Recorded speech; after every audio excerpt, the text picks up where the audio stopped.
Insert.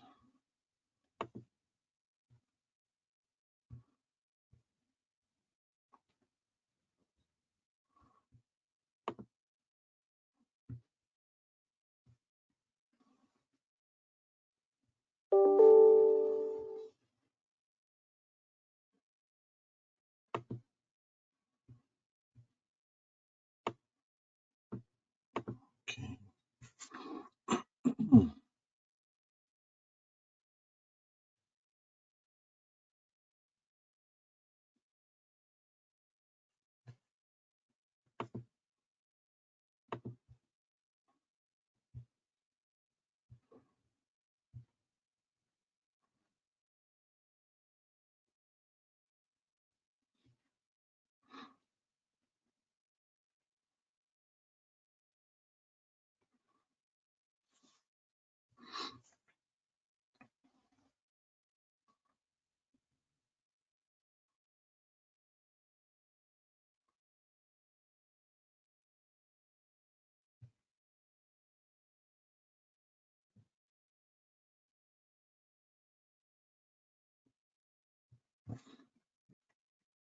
I think things are working now. Marion, thanks for doing whatever you did.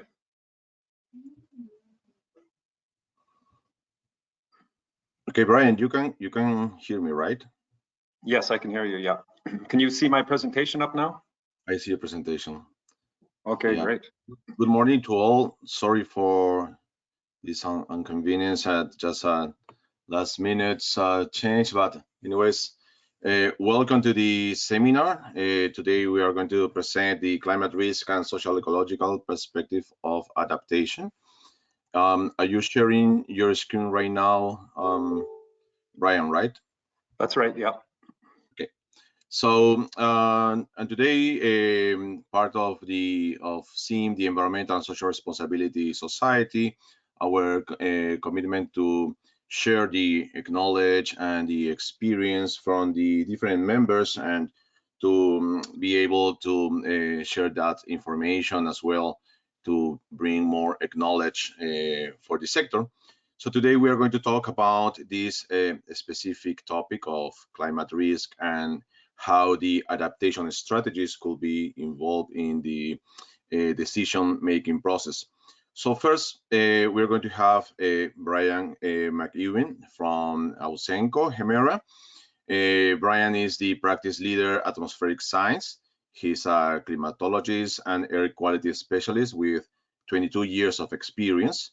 His work on climate risk study has involved selecting and downscaling appropriate climate model data, developing climate data baseline, and applying a climate risk assessment framework based on the guidelines from groups such as TCFD and other academic literature. And Brian will present the climate risk analysis, a quick summary and understanding.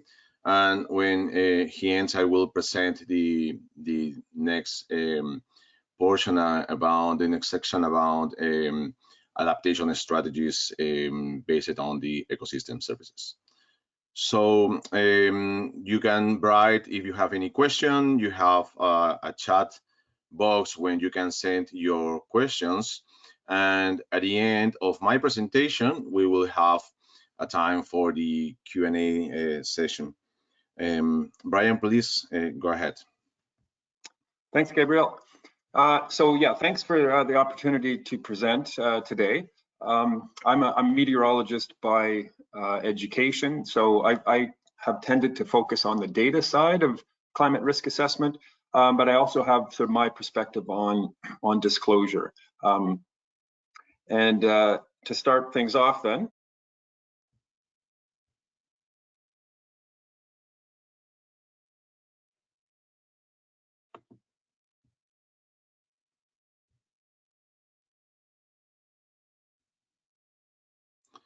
I think, Ryan, we can hear you. there we go. I have to be careful with my keyboard. It seems to mute me when I think it's going to advance. Okay, so and Gabriel, can you see my first screen here? Like, did it advance properly? Yeah. Okay. So an overview of assessment methodologies, a little bit about formal protocols that can be used as well, and then the four sort of key aspects of climate risk assessment: the baseline scenarios, climate scenarios for the future, risk determination, how this is done, and then of course disclosure, which is the whole purpose, really, well, the main purpose of doing a climate risk assessment. There's lots of different diagrams and flowcharts as well. Here's a couple from IPCC in 2014, which identifies risk as an interaction between climate hazards and then system vulnerability and exposure. We also have, here's a little simple flowchart from Mining Association of Canada, very recent guidance put out in 2021. And I'm just going to focus on the first part, the stage one, the climate risk assessment.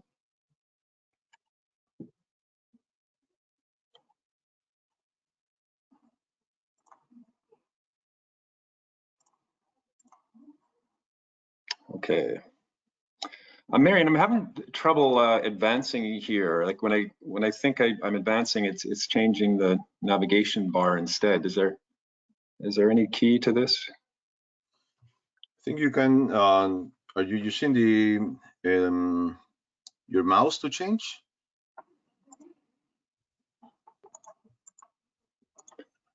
Okay, I can do it manually, so I'll do that. Okay. So, so starting with an overview of climate risk assessment, there's part of the difficulty, I think, that may have maybe present today is that there's so much guidance put out there. And what I can say is that this guidance for doing CRA, it is all consistent. They don't contradict each other.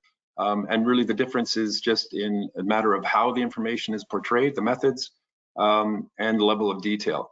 So one guidance document that I find particularly useful because it's simple and straight to the point is Canada's Climate Lens Resilience Assessment Guidance. So essentially it shows how they expect CRA to be done for public infrastructure projects.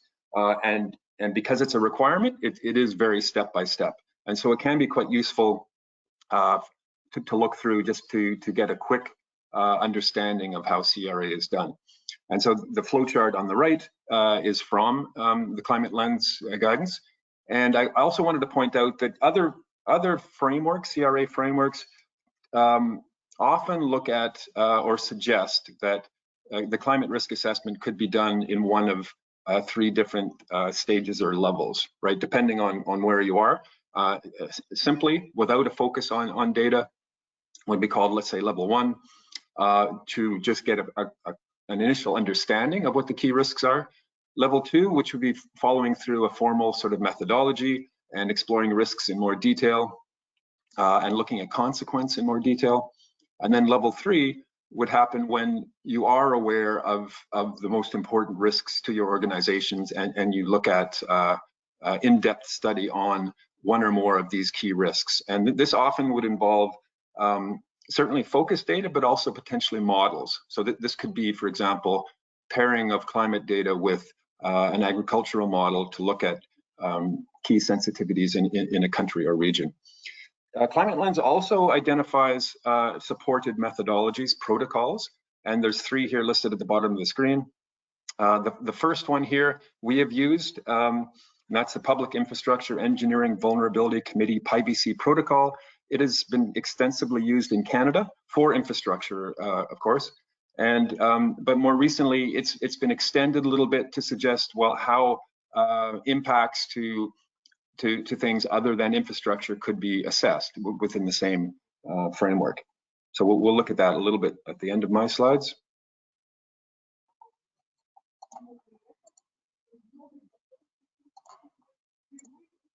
So first, definition, a theoretical definition of climate risk is interaction of hazards due to climate change and vulnerability of exposed systems. If we look at a practical definition, then we would have this, which I think all attendees today are familiar with. It's a typical way that risks of any sort are determined, explored and determined. And that is multiplying a likelihood of an event occurring and then the consequence of that event. So the likelihood in this case would be determined by climate data, climate scenarios. The consequence, and this tends to be where most of the work for a CRA comes in, is a result of scenario analysis. So considering a system, let's say, it could be a mining system, and vulnerabilities and how they may interact with climate. So the definition, the practical definition here is likelihood times consequence, but there is a clear understanding that this is a simplification, and more complex models do exist that look at this interaction statistically and not in a linear fashion like this.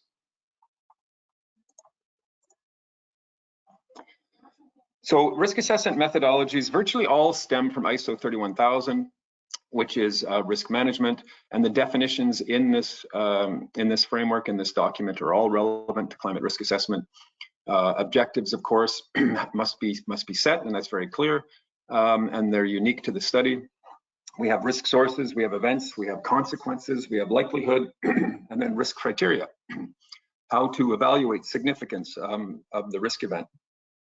And so these are all used in CRA protocols and methodologies as well.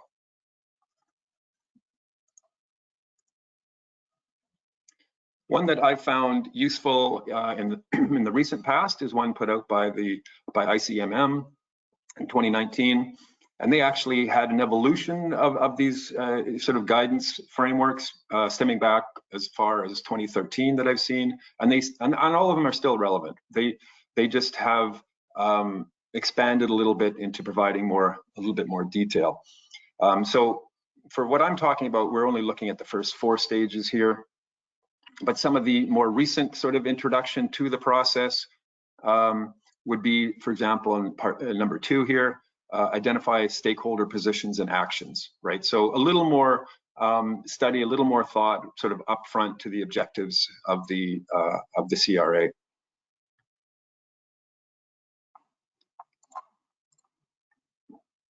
So the first component of the CRA is the climate baseline. Climate baseline tends to be established with actual climate data. And of course, you've heard that nothing sort of takes the place of good data, actual data, nothing is superior to that. I do want to point out that there are some very good numerical products now that, especially in a region that may be data sparse, don't have ease of access to a long timeline of climate data, do exist and can help considerably. So when you establish the climate baseline, it needs to be of a sufficient duration to look at trends and also encompass key weather anomalies and what has happened with those in the region of interest. So this would be potentially 50 years. In the literature now, there's interest and there's work on a larger baseline, such as 150 years, and treating that baseline more rigorously in a statistical way to help with consequence. So and as part of this, the baseline now guidance does suggest fairly strongly that it should be populated with disaster data. So it's not just meteorological data, it's also the significant events that have occurred during that timeline. I crossed out here this 30-year normal because if we go back 5 years or more, that's what was suggested. The baseline would be from 1961 to 1990, which coincides with climate normals that have been used for a long time. They really need to be as up to date as possible, and that's because so much has happened in this last 10 years. So numerical climate data. So I've used the first project here called ERA5 Land, and what it is it's a reanalysis data set for the entire globe. So it's taken all of the historical data, station data, satellite, etc., put it into a dynamically consistent model, and come up with these gridded fields of all meteorological variables and additional variables that may be of interest as well, such as surface layer, evapotranspiration, runoff, and these kind of things. And so it's a fantastic resource. So even in an area that you don't have access to good monitoring data, it's super useful, and there's no reason not to have a robust climate baseline. There's another data set here I wanted to point out called DayMet, and it's a very high resolution, 1 kilometer resolution. It only covers North America, however, so it would be useful for Canada, United States, and Mexico.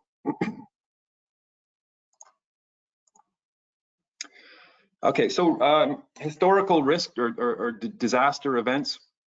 There's also data sets that allow you to take a look at what has happened in the area in terms of key climate hazards and impacts. This one here I found to be quite good. It goes back to 1900. They're not perfect, of course, and the data quality is better as you get into more recent years. But especially in an event that is quite sensitive, there may be a lot of data in terms of what's happened, and also not just the events, but spatially where they're located.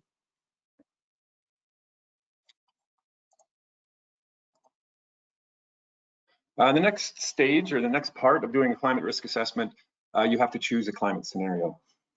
We go back to IPCC 2007, sort of the third assessment report. We had global climate models, and we had predictions, and we had what are called these storylines. So socioeconomic sort of narratives that would be associated with the actual GHG level of GHGs in the atmosphere that the models use. Fast forward to today, or at least the most recent assessment, or the fifth assessment report, and we have what are called representative concentration pathways, and that is level of CO2 in the atmosphere by 2100, and these are associated with a mean global temperature rise. And so really, when you start a CRA, you have to choose one of these climate scenarios, one that's relevant to you, or more than one. And in the last few years, most, I would say, have chosen RCP 8.5, which is the highest or scenario, which would assume that very little is done to change our current trajectory. So these risk assessments tend to be focused on the worst case outcomes, many of them, but not all. If we look at what's coming,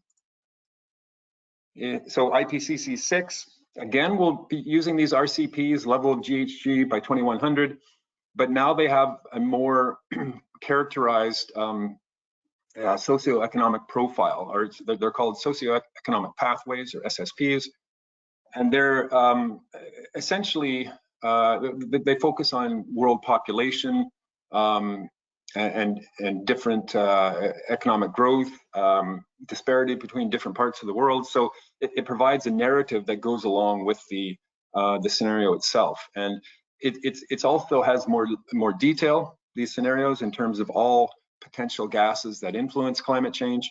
So once this comes out later this year, it may provide us with a greater level of data to look at both physical climate risk as well as transitional risk. So here are all the models too. That CIM-ICM is coupled model intercomparison project. So this is the numerical basis, the modeling basis of IPCC fifth assessment report. You can see Canada has 2 models here, but in terms of what Canada has used and made available through their climate services branch, there's actually 24 they identify. So they don't limit themselves just to the Canadian models. They look at other GCMs, but these 24 models are not 24 GCM models. They're actually a combination of set GCMs coupled with a downscaling model or a regional climate model. And so they have chosen 24 that are most relevant, or they support, and they make this data freely available to all. So if you're in Canada, the issue of obtaining relevant climate data for the risk assessment is greatly simplified. If you're not in Canada or a country, Europe or United States, all of this data is still available through a portal. And this example here is Cordex. And with Cordex, you have, it's broken down by region of the globe, and it allows you access to not all, but most of these GCMs and RCM, regional climate model, so downscaled data, ready to use. It's a very good data resource. So even if you're in a country that lacks a lot of these resources, you can still access the same level of data as you could for Canada. In Canada, we benefit from all sorts of support with the climate data available. This is a screenshot of Canada's Climate Atlas. You can actually go straight to Climate Services and refine the data that you want, all sorts of support. So it's very good, and there's no need to go to a climate data portal if you're doing an assessment in Canada. So what we found is to simplify the topic of climate scenarios to use in a CRA, that we have a hierarchy of methods. And the first one is, what is the level of assessment? Do you really need full access to detailed climate data? What climate scenarios are you going to use? Are you going to use several? Are you going to use one? Does the regional or national government have climate scenario data processed and readily available? If that's the case, there isn't really any need to go further, and probably it wouldn't be very wise to go further and look to other sources of data if the government supports and makes available these data. And if that's not the case, then you would consider a climate data portal. How that climate data is used, it's consistent. Just about every climate risk assessment I've come across uses what are called climate indices. And so these were identified quite some time ago by this group called the Expert Team on Climate Change Detection and Indices. It's associated with the World Meteorological Organization, and it essentially identifies that these metrics can readily be used to look at current probabilities of certain climate hazards occurring.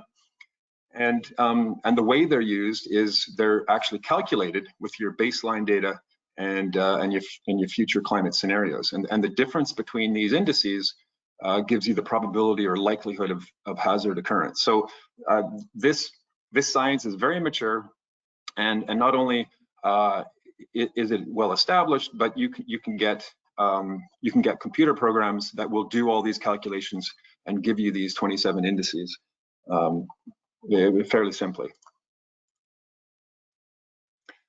So now we get to the more difficult part, really, the little more time-consuming, effort-intensive part of CRA, and that is to actually do the risk determination.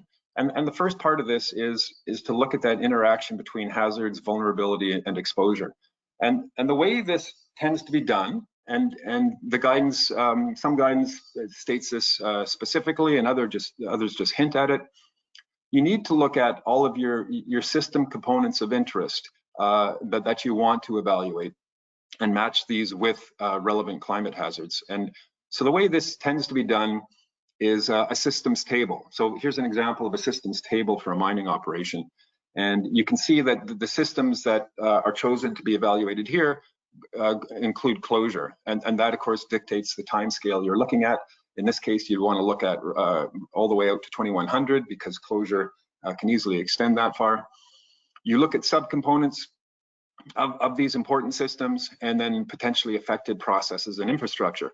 Once this is set up, you simply consider whether these processes and infrastructure have an interaction with the defined climate hazards. And going through this process allows you to identify the significant risk events that are then assessed. And then the risk determination. So far what we have, we've got our climate hazards identified, and that's not a difficult process. And of course, your baseline helps with that considerably. You've got likelihood of hazard occurrence quantitatively determined now with these climate indices. And the next step is scenario analysis. So looking at the interaction of a climate hazard with a system component. And this is where consequences need to be explored.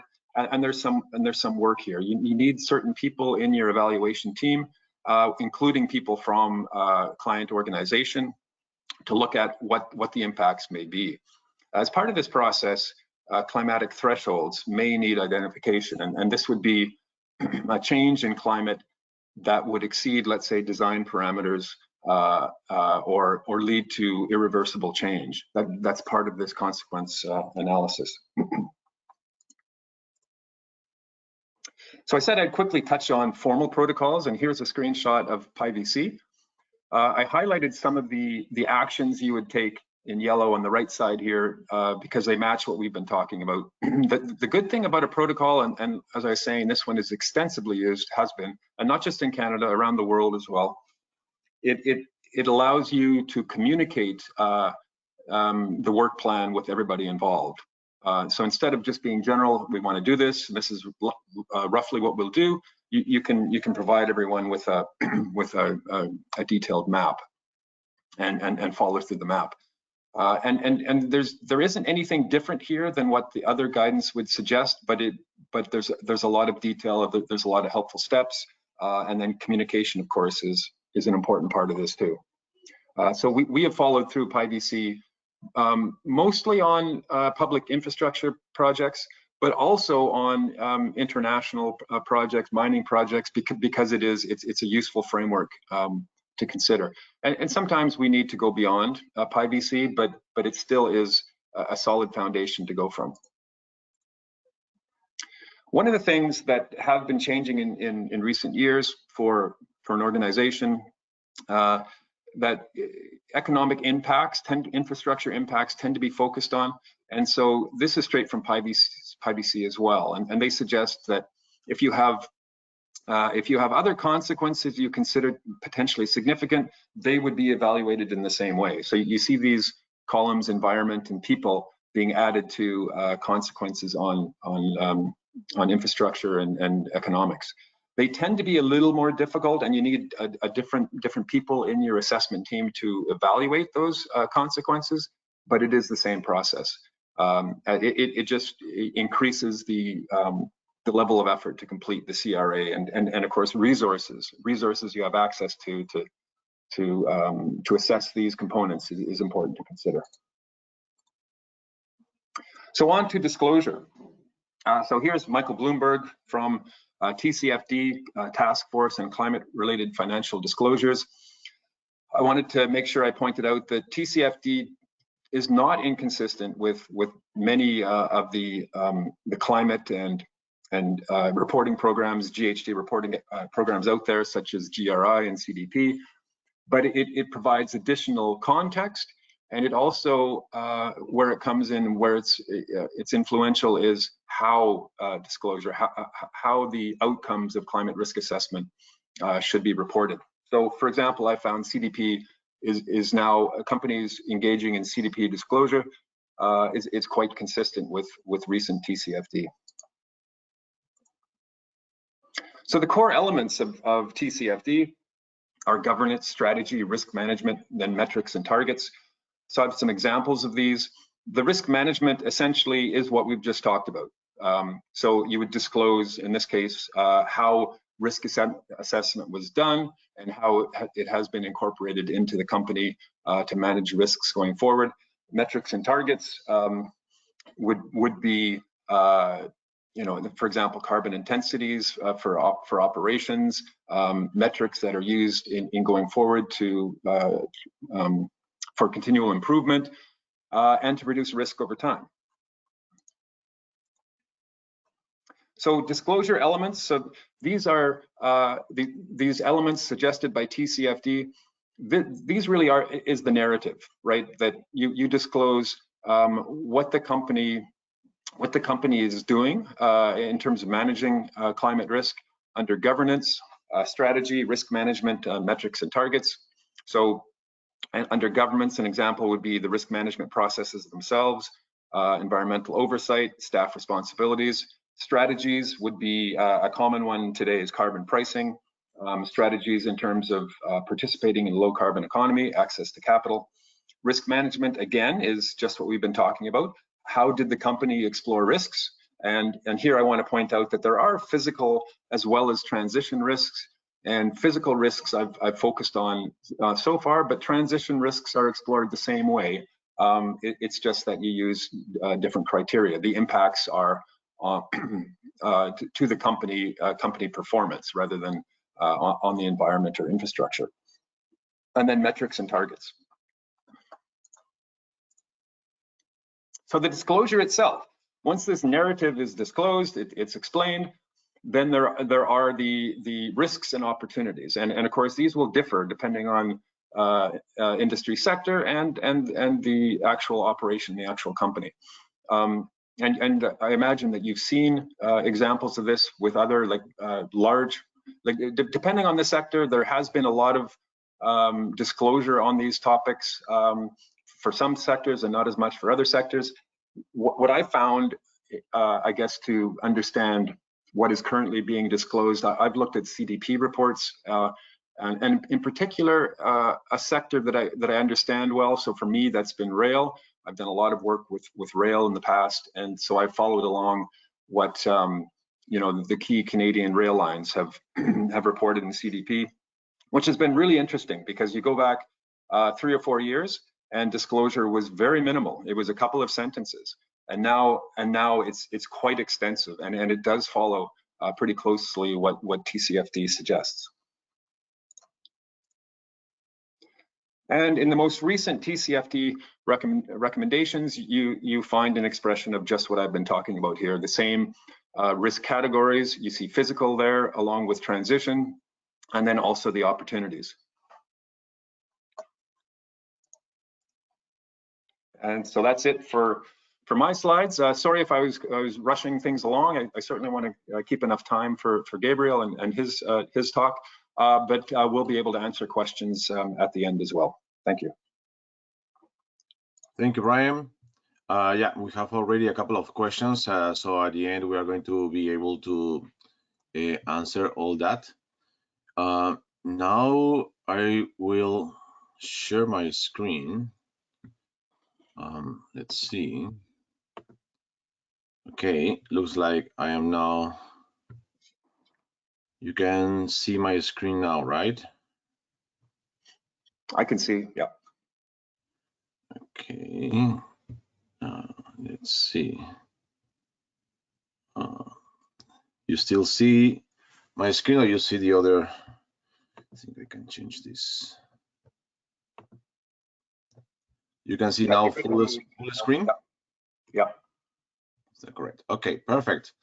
So yeah, so I will continue with the talk, and specifically in terms of how we can consider the opportunities of the ecosystem services for the adaptation process. So before going on that, I would like to mention some general concepts.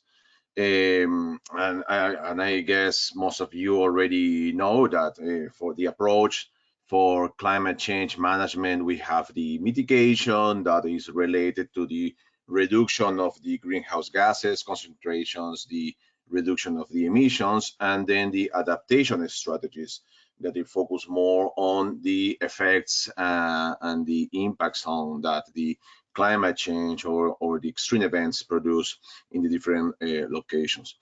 In general, most of the work on the focus right now is related to mitigation. Nonetheless, adaptation strategies are starting to grow, and it's something that we are looking as well, and we like to share with some ideas and then open the conversation about that. Another very interesting topic is the socio-ecological system. So how we understand all that interactions that reflects this high interconnected process, the relationship between the society and the ecosystem. And in terms of mining, this is, I think, very important, because usually the focus of the risk assessment, just as risk, is on the site, on the infrastructure. And when we talk about climate risk, there is still, in my feelings, focus on the assessment of the potential impacts on the tailings, on the infrastructure, but we need to look beyond that section. We need to look beyond the fence of just the site and understanding that socio-ecological system and the interactions where the local communities and the biodiversity in the watershed exist with that holistic perspective will help us to define those strategies that will help us to reduce the impacts of the climate change and be able to adapt to that effects. And then there is that the ecosystem services that produce the benefits in general for the society, how support the human well-being in general. That is the goal or the aim to improve, so that will help us to reduce the impacts of the climate change and cope to that challenge. So there are different functions that the ecosystem services have, the provision, the regulation, the cultural services as well, that are very important, and then the supporting services that provides all the I would say the support for the animals and the plants and the habitat to be able to maintain that diversity of natural process that will support all the ecosystem services. And this is an example as a picture that we show where we have an operation in the top of the mountain, but is how is the connectivity between the water and the biodiversity in that watershed, and at the same time the community with their livelihoods and all the interaction of this socio-ecological system. That is why the perspective to understand when we do a climate risk process needs to be related not just to the site, not just to the potential impacts on the infrastructure, but upstream and downstream. In that sense, we understanding with all that information, we can design and create those adaptation strategies that will help us to cope to the effects of the climate change. So in that perspective, the watershed socio-ecological system, so when we do the risk or climate risk analysis with the protocols that Brian already mentioned and information to be able to create and provide the analysis on projections of the future scenarios, we assess the risk to the site, to the infrastructure. And when we talk about the socio-ecological system, that analysis will produce the risk, the climate risk for the site, but then turns to be the hazard for the watershed. And then we need to assess the vulnerabilities and the exposure of that watershed. That means the vulnerabilities and exposure of the local communities, of the biodiversity, and then with that we can define the final risk for that socio-ecological system. And based on that information, we are going to be able to define adaptation strategies that will help us to reduce the sensitivity or increase the capacity that will turns to increase or reduce the vulnerability of the socio-ecological system and support the adaptation to the climate change. So the analysis of the climate risk, specifically when we focus on that holistic perspective, will be the interaction of these three factors: the vulnerability, the hazard, and the exposure. And again, the hazard starts with that analysis with the different protocols already that exist already. So a couple of examples how this could happen.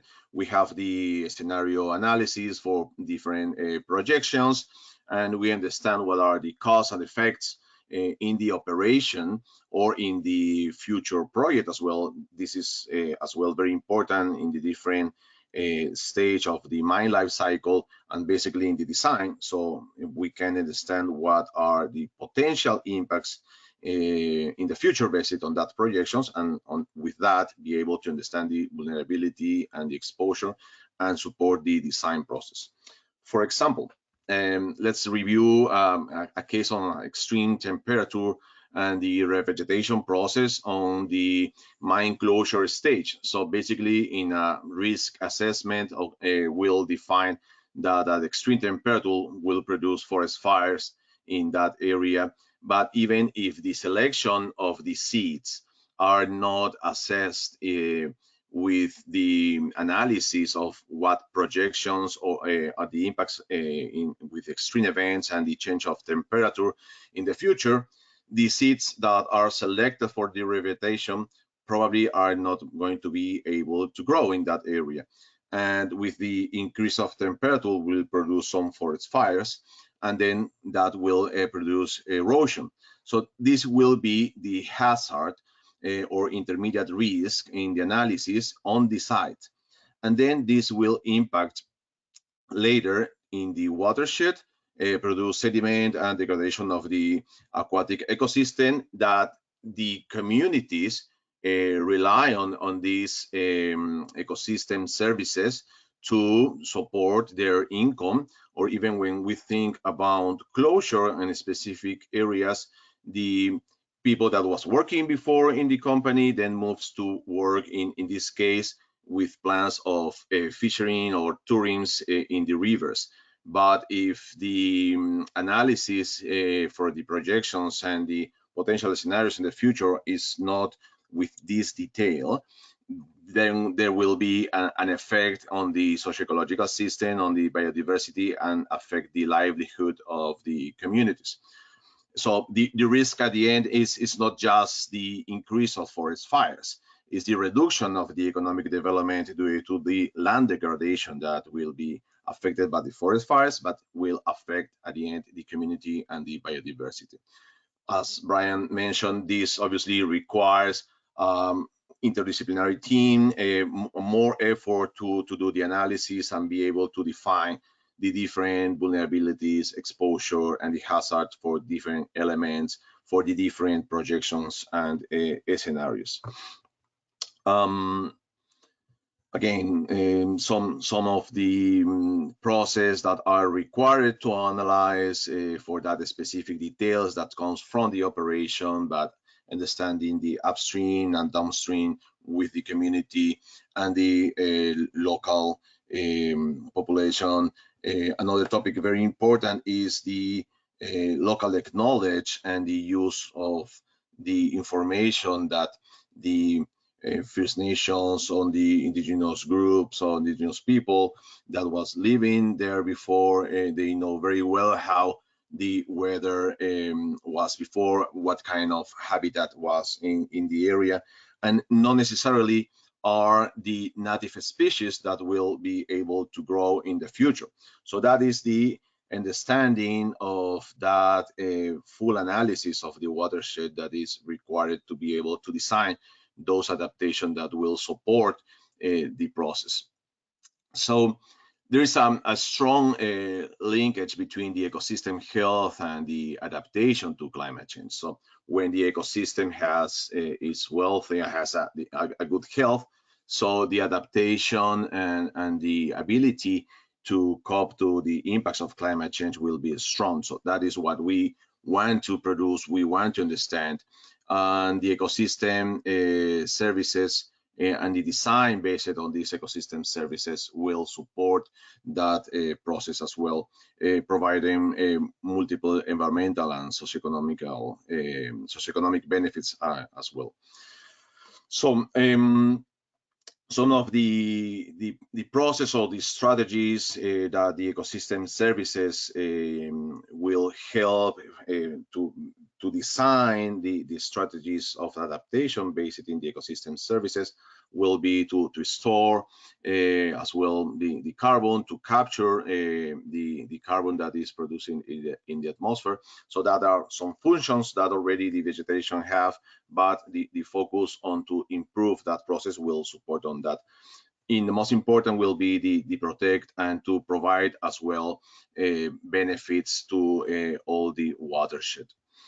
And some of the process that involve are the restoration, the conservation, and the sustainable management. That are the three focus that has the process when we work with ecosystem-based adaptation strategies, and to incorporate that in the design of the infrastructure, and in this case, in mining or infrastructure related to mine operations. So I would like to provide some examples of what we as Ausenco were working in the last years, and then other ideas as well, and then to have the discussion and address the questions. But basically, for those that are not familiar with this highway or area here in BC, there's a big construction that was 10 years ago, more or less, that supports as well the expansion of the port, where arrives different goods from the not just the mining but other products as well that here in BC we produce. And there was the requirement as well to work of offsetting to address the impacts on the conservation of the land, and at the same time the fish-bearing watercourses that are tributaries of the Fraser River. So basically, in this area that are related or is related to the Fraser River, if we do an assessment of the potential impacts when in the future with increased precipitation, the Fraser River will produce some flooding in these areas, and then will impact the infrastructure, the rail or the highway as well. So there was the requirement to do the offset work, but at the same time to protect that infrastructure, but using ecosystem services. So there was a process of first assess what are the ecosystem in the area, and then start to restore a specific plan and specific project that protects those areas that are exposed and are more vulnerable, and create or recreate, restore some areas, but produce the habitat for the increase. After some years, we have these results, and as well the water when arrives could go to the underground, and the vegetation grows and provide habitat for different animals that are using right now. So there is a monitoring process as well that is undergo constantly that supports all this management and the result. So this railway and the highway as well, all this infrastructure that supports the economic development in this society, with this analysis of the potential impacts of the extreme precipitation, then arrive the use of these ecosystem services to avoid the impacts in that area. So there is that jointly achievement, terrestrial and aquatic benefits that is obtaining at the end, as well the promote of the salmons and other bird species that are in danger. So that they are the benefits as well that produce this, and as well avoid the disruption of the infrastructure. Another example, this is for the Patagonia in Argentina, a mine closure process, waste dam area. This is, I will say, an ecosystem that is very dry with a lot of wind, so the revegetation process is very complicated. But sometimes we have extreme events in a short period of time with a lot of precipitation, and that wash all the seeds and the plants that initially was related to manage to provide the revegetation and avoid the erosion. So based in the analysis of that potential impacts as well in the different scenarios in the future, but understanding the local ecosystem, the process and the design of the slope to avoid the erosion, and use the selection of the seeds based on that projections support the increase and of the revegetation process and the stabilization of the habitat, and then provide a growing process accordingly of the plants, and same time then the local wildlife use that area and provide benefit to the local communities. And another analysis of how these projections and the understanding of the socio-ecological system is based on the analysis on the future, understand how the different ecotypes, in this case, again here in BC, in the Elbe Valley, we can explain that there will be a change on the ecotypes, and the mountain spruce, that is the trees that right now grows in this area and was growing in the past, so is the native species in the area, in the future won't be the same. And because the increase of the temperature are parameters and information that shows that right now is changing this area, and in the future will change completely. So the design of the closure right now, based on native species, of the use of the species that was before in that area, are not going to work in the future, and that will have a cascade effect to the habitat of some specific species of wildlife, and at the end as well the impact in the analysis or the quality of the soil.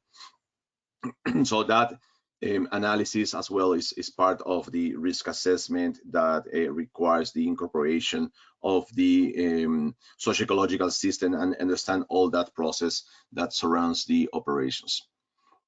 So as a conclusion, I will say that the adaptation and the ecosystem services will support to reduce the impacts of the natural disasters, to provide as well the reduction of the erosion and provide clean water, because there are other elements that could support the reduction of the transport of metals in water, the increase of habitat that will support different species in the area. So that will support to reduce the impacts, but at the same time to increase the benefits for the society in general. Well, yeah, some of the attributes of the ecosystem-based adaptation, what it's required.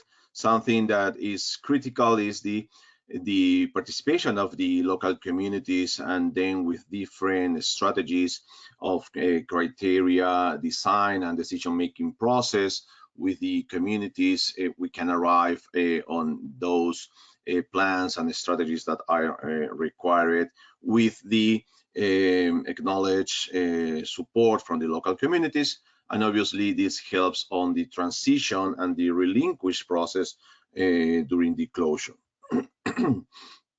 That is why I think that the accurate prediction of the future impacts of climate change on this plant diversity, it's critical to the development of the conservation strategies that will support that. So the analysis of the climate risk needs, in my opinion, needs to go beyond the site and understand all that socio-ecological perspective, and with that be able to provide those adaptation strategies that are required.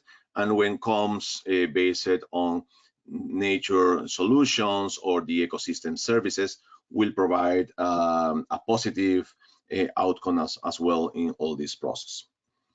So yeah, thank you for your attention, and then I will open the chat. I will stop here showing the screen and we'll open. Let me see. You can hear me, Brian. You can now. We have a couple of questions here. I don't know if I need to open you. If you read them out, Gabriel, if yeah, I can assist as needed.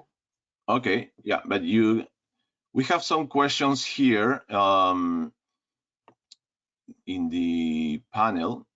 So you can see them, or I can read that to you. Yeah, if you could read them, I'd appreciate that. Okay. So here we have first one question related to the government impact assessment are lacking in defining the mine site ecology biodiversity. Do you consider there is a need to develop ecology biodiversity guidance document for the mining industry? For the ecology and diversity management plan for each mine site? So that question is are related I mean, I guess is beyond the impact assessment and looking for the understanding of the ecology and biodiversity. What are your thoughts, Brian, on this? Well, Gabriel, certainly I would defer to you on that. It sounds very relevant to me, and certainly helpful to start the CRA process if that is well understood. Yeah, I think as well. This is a need to improve that understanding and that analysis as well beyond the impact assessment, and to incorporate the ecology and the biodiversity, because usually it's on the during the impact assessment, the evaluation, but requires as well the improve or the increase. There are some global or general standards. Obviously, it will depend of each location. In case of Canada, each province has specific regulations, but then in different countries as well, we can find different regulations related to the ecology and biodiversity. But yeah, I think it's something that is always, there is a space on area to review and increase that information as well. Okay. Yeah. So I think from my perspective, oh, sorry, Gabriel, from my perspective, one of the most challenging things in preparing for CRA is assembling that sort of expert team that is going to be able to help with consequence, right? So without this defined understanding of the ecology of the region and sensitivities, it's difficult to do that. Right. Okay, we have another question related. Some global locations will experience much higher 10-year, 24-hour rainfall events. How do you see this affecting sediment released to local aquatic system, and how will this be mitigated? Yeah, so I think that's related perhaps to my presentation as well. Yeah, absolutely. I think that will be an impact of the sediments to the local aquatic system. That is why I think, again, that the understanding of the socio-ecological system is quite important to be able to design the adaptation strategies and provide those process to avoid that impacts. That will be another interesting as well analysis, I would say, in terms of water dams or detailing, is the level of sediments that with the increase of precipitation will be affect if there is no correct design of detailing in general, and the infrastructure related to the tailings or the water dams in general. Do you have any comment about that, Brian, as well? No, I don't on that one, no. Okay. This third one, I think, is more related to you. How will climate change affect fugitive dust emission from mine sites, and what additional mitigation do you foresee?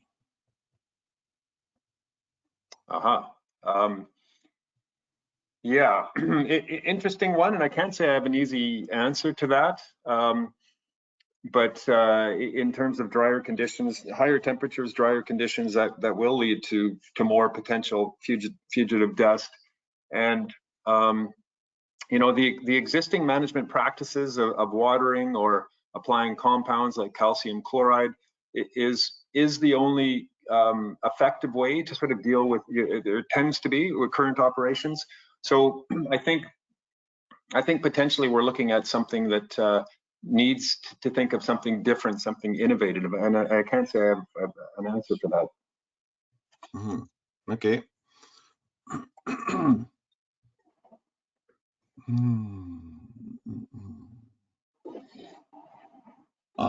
Okay. Yes. Yeah. There's a question about if the PPT will be shared. Yes.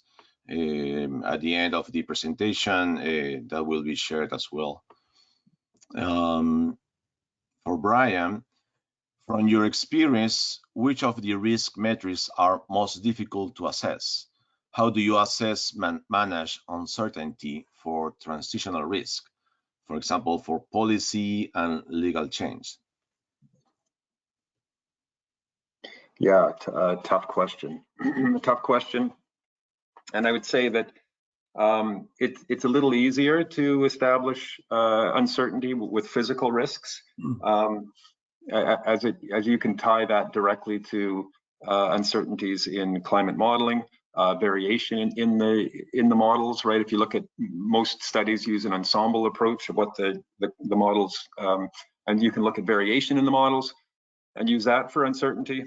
When it comes to transition risk, I wouldn't say that there's a well understood way of doing that, and I think different organizations take a different approach to it.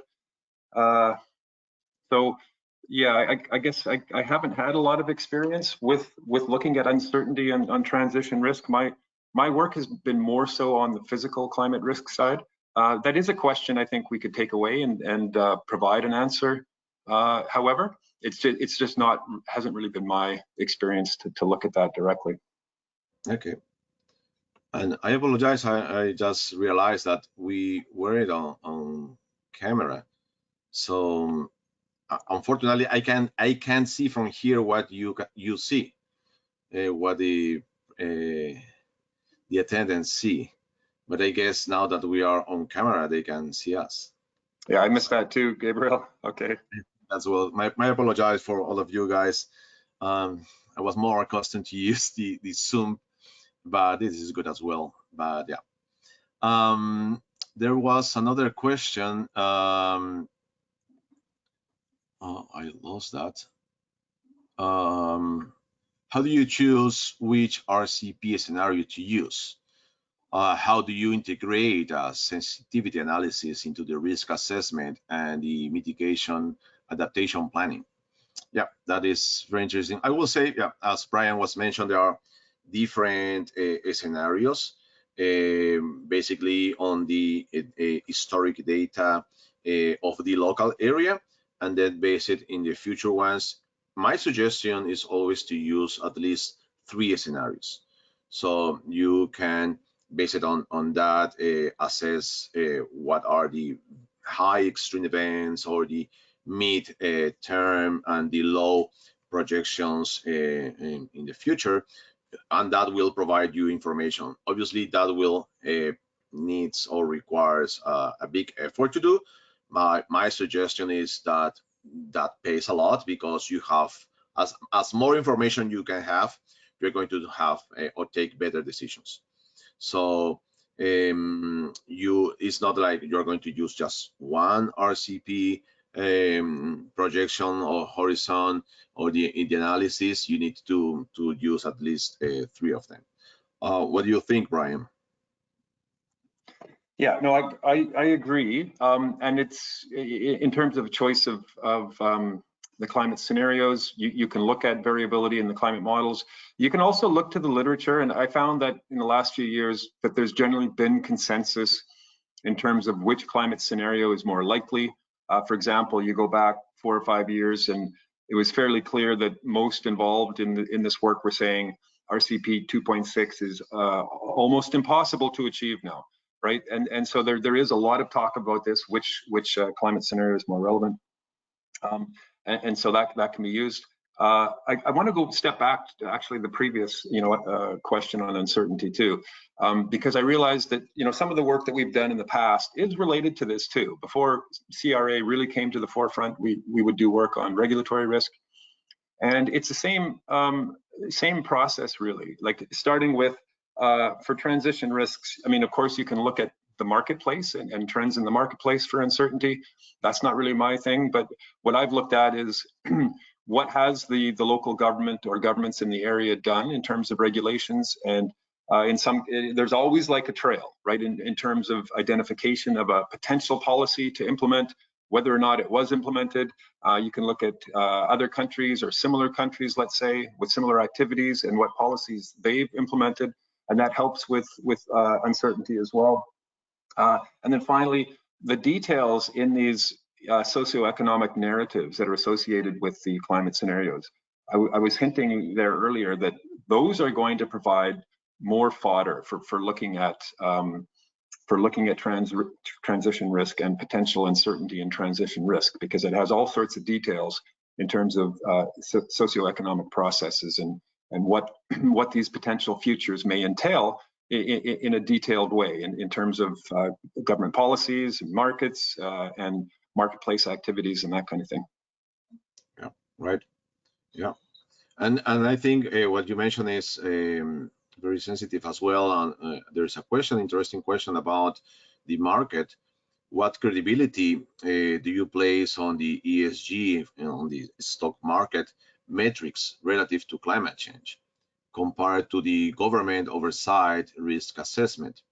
So I think that is very important in terms of what are the market or the stakeholders wants, and then what the stock market tries to sell as well. This is a process that personally I was very interesting to understand and support, because in terms of climate change, I will say that in the last 3-4 years the topic was more relevant in terms of the market, from the investors, something that was relevant for us that we are involved in the sustainability on the environment decades. So I will say that was something for us that was always important, and is important. But for the investors, something that starts to with the extreme events and after the COP26, and when we start to see the projections on the near future, 2030, 2050, so the market start to sell that some companies are doing a job and how that stock price will increase. I still feel that sometimes are some greenwashing in the process. Requires more analysis and specific details.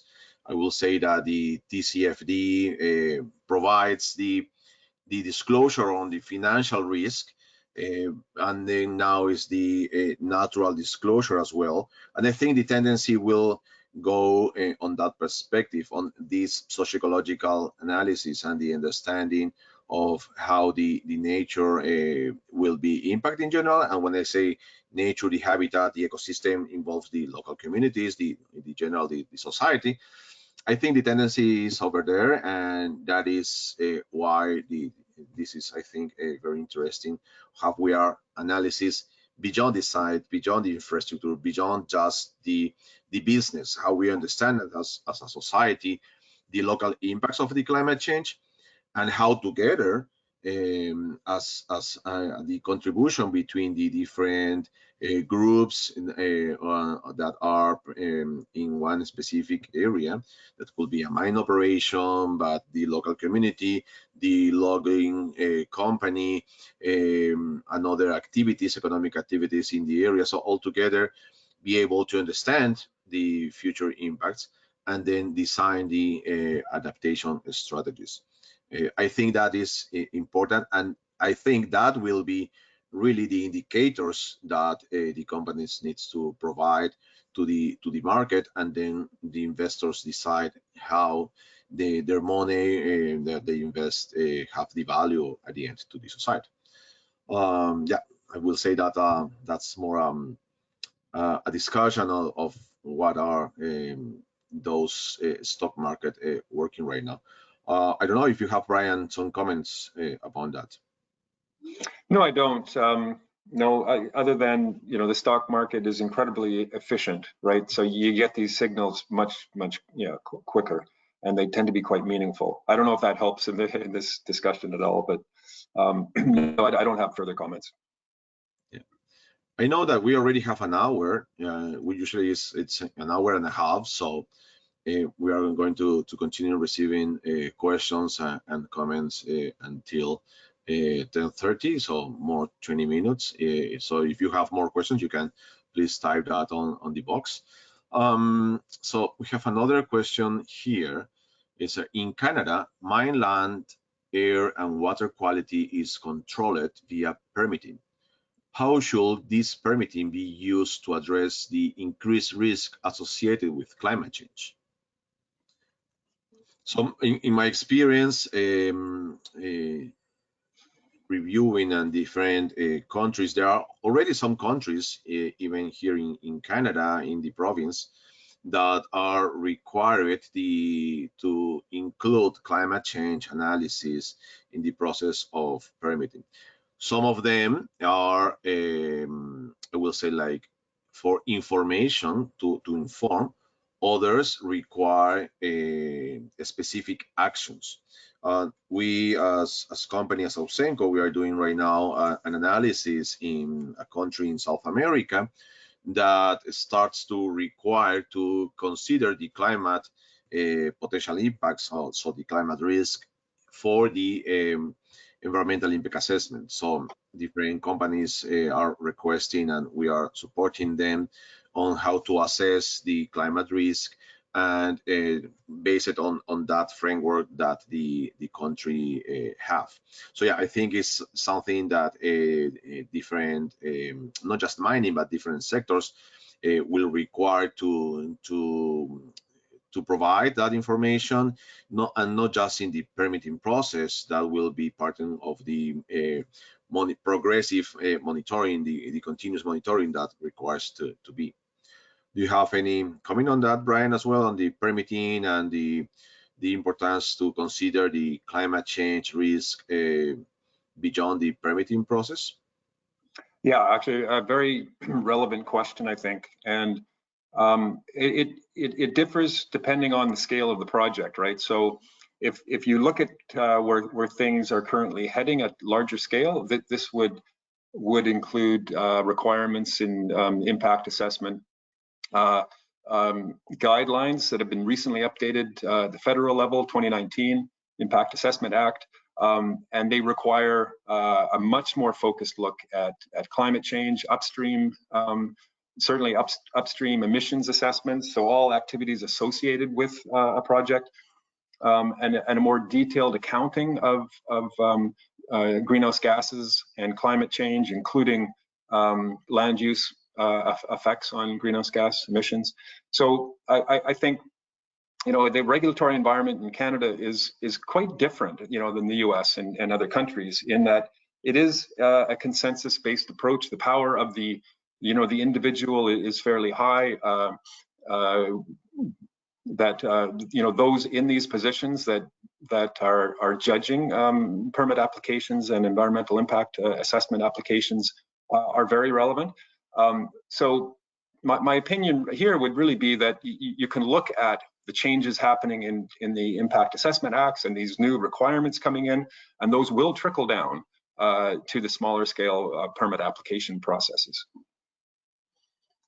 Right. We have another question in relation to the exploration projects, if they require the climate change assessment. At the moment, I didn't see any, so I don't think it's a requirement right now for the exploration, like a specific. And yeah, the perhaps will be something related to the emissions that will be during the exploration, but not a specific climate risk analysis of the future.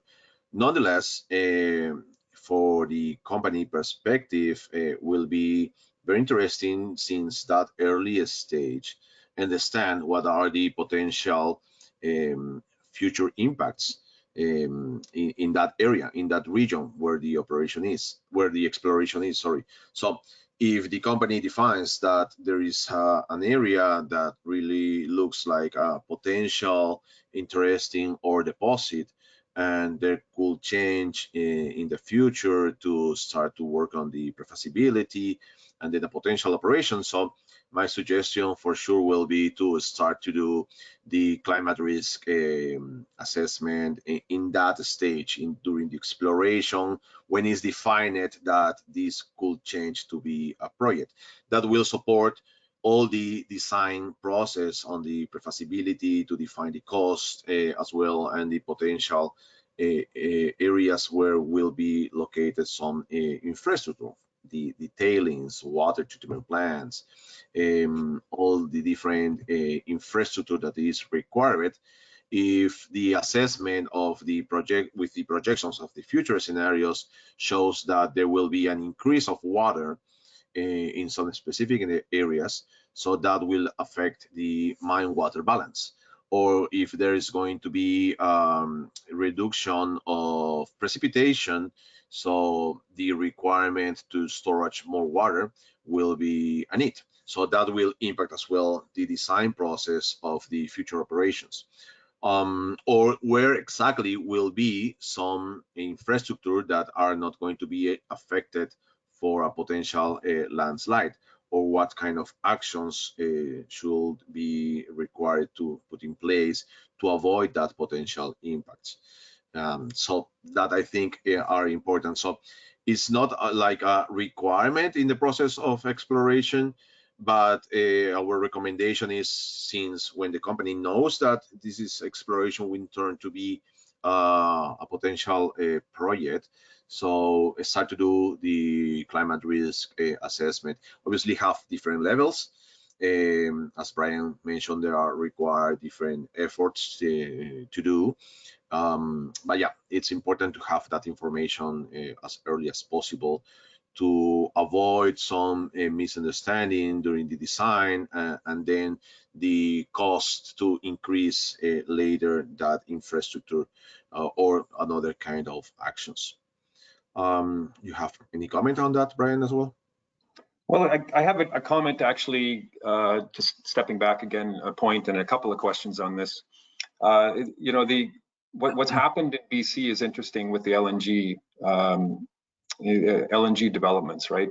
That if something as of large scale magnitude that really can facilitate a focused look, what government is doing there, they've identified carbon intensity, like a carbon intensity threshold that a new LNG terminal would have to meet. So essentially, the amount of energy and emissions that's acceptable to produce each ton of LNG. So I think that approach we can expect will also start being applied to other sectors, like the largest sectors first, and then eventually others, and not just GHG. So we heard about dust. Of course, dust is quite a community nuisance or issue. So that could be applicable as well.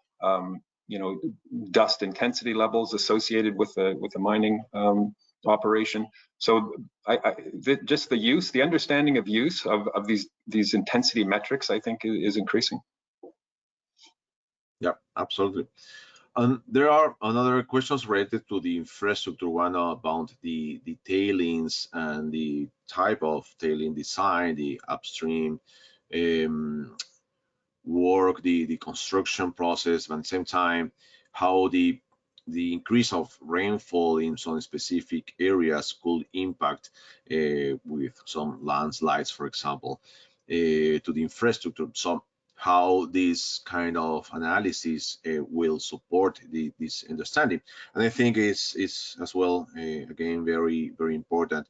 So the projections, the analysis, the risk assessment, focus on the potential extreme events, will provide the information and understand based on the infrastructure that is related, but not just physical infrastructure, but as well how is the design of some slopes, or how the vegetation is in that in some specific areas that with the increase of precipitation then will be not just erosion, but will be an accumulation of the water in the soil, and then produce these landslides and affect other infrastructure, or the worst will be human lives, right?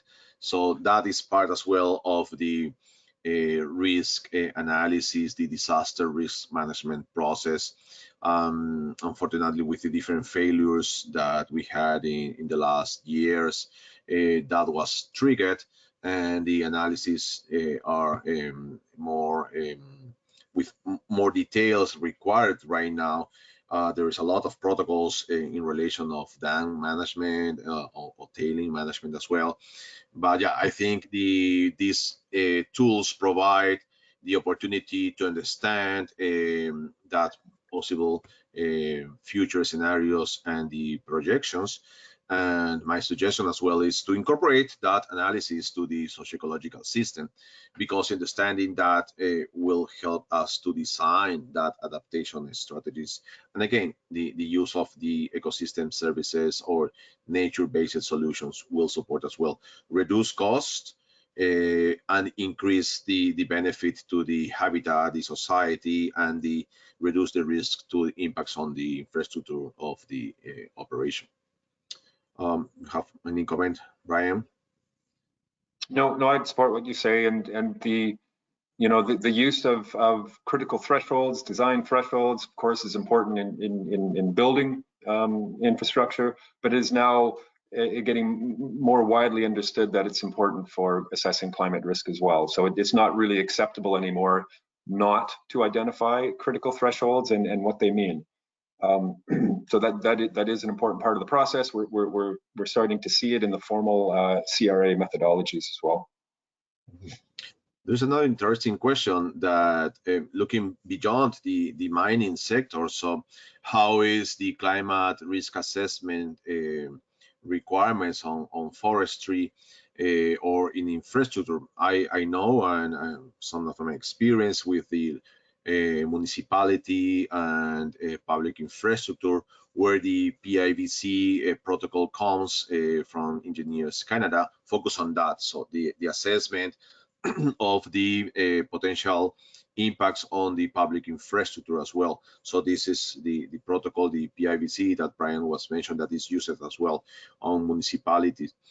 Canada Lens as well, it's a process of the analysis of the potential impacts of the climate change for those local municipalities or projects of the province and the government that require federal funds. That's the case of Canada. So, and that protocol as well, some other countries are looking of the process, how to apply for each location and situation. But I don't know, Brian, if you know more details about the forestry sector. How are they using the climate risk assessment for the planning of the areas that are working, or things like that? No, I wouldn't say that I have anything to contribute there. Okay, but yeah, I think as well the forestry. If here in BC we had last year the situation on Abbotsford, how the increase of the precipitation and water dam that was not with not the necessary repairs in the time that was required. And then some comments, I don't know the details, but there were some comments as well public in the public information that the forestry areas or the logging areas was just open, and that with the heavy rain and without the trees, all that areas at the end was the landslide and produce more erosion that reduce the ability of the infrastructure to in the reservoirs of the water, and then produce all the big flooding that we have, unfortunately, in Abbotsford.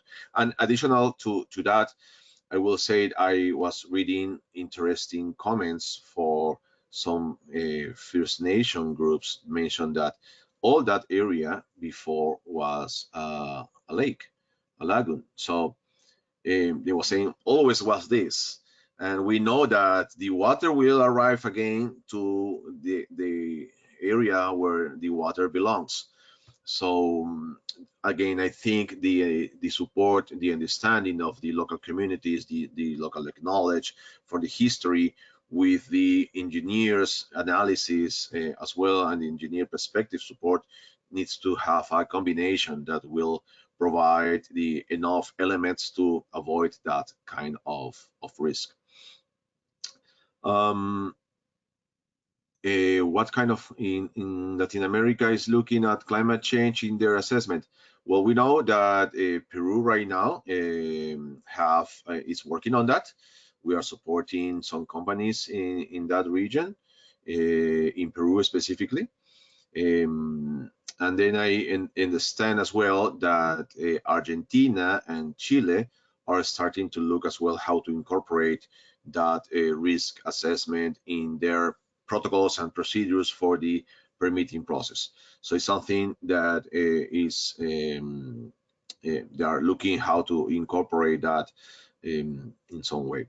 So we'll see. I think it's something that is changing, and it's good to have that process as well incorporated in the permitting process, but not just in the permitting.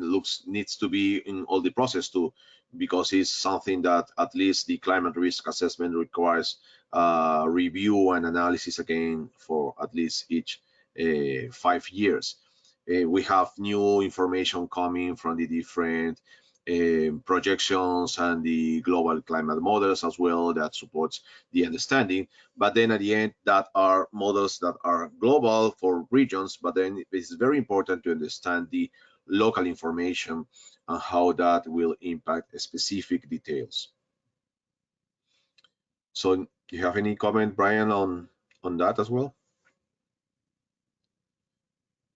Okay, so I will just like to add again, and I was reflecting, some companies or in general, the reports in climate change are for the corporation, and I think it's critical to understand the impacts of the climate change with a local perspective, and not just as a document as a corporation.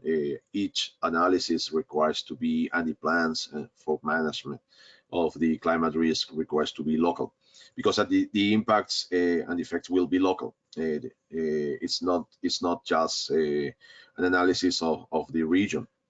Yeah, what do you think, Brian, about that analysis? You agree that the climate risk requires to be local, or the global climate models are still growing? There are more information available. You show some of in the case of Canada, we are very lucky to have a lot of information with the climate atlas. There are other areas or regions that don't have that information, and they rely in regional information, but they don't have the local data, how that could affect the understanding of the potential risk. Yeah, I totally agree. It must be local, and there's no excuse for it not to be localized. And that's part of the reason I focused on the climate baseline. The climate baseline, there is no reason or excuse not to have a very detailed and localized climate baseline now, and that goes from the actual climate data itself, very localized, right? The models exist to give you that information, and also the what has occurred, right? The disasters, the climate hazards that have occurred in the past, and their impacts. And there's databases that outline some of these, but also in a lot of cases, there's an obligation that you need to go further than those.